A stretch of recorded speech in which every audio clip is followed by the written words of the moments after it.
Magandang araw mga ka-foreman, panibagong trabaho na naman ito at kaibang trabaho na naman itong gagawin namin. Ang gagawin namin dito ay magbubuhos kami ng mga pathway dito sa area na to. Itong makikita nyong mga space na wala pang simento, isisimento namin ito. Medyo malapad din ito at may kabuuan nito na 500 square meters floor area. Yung mabuhusan lang namin mismo. Ngayon, pinipwisto na namin, tinatanggal yung mga bukol-bukol na lupa. Saka dito, okay na to. As is na to at saka diretsong buhos na. At ang kapal naman ng buhos namin dito ay nasa 2.5 inches.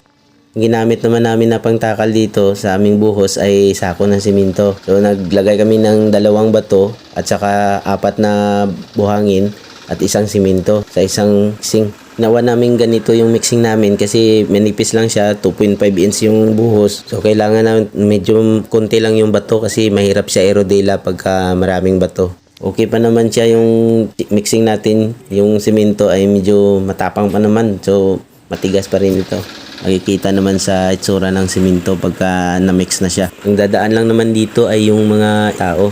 At siguro mga single na motor at saka hindi na pinapayagan dito na pumasok yung mga 4 wheels na SUV, ganun.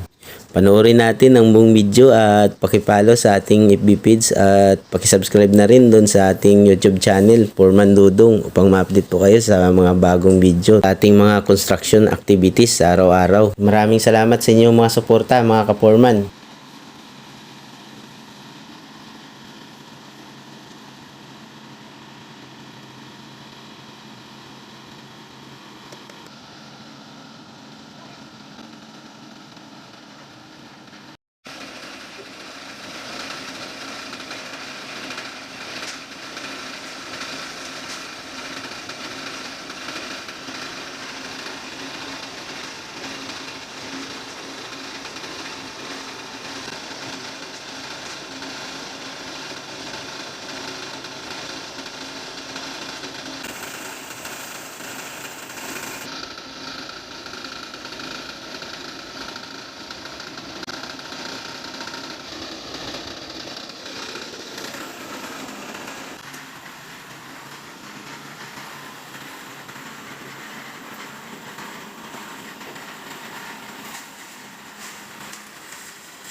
Sana oh. Tapos ilakat ni mga to libot. Ano lang.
Magiging ko na may dito. Ito nga yung galupyap.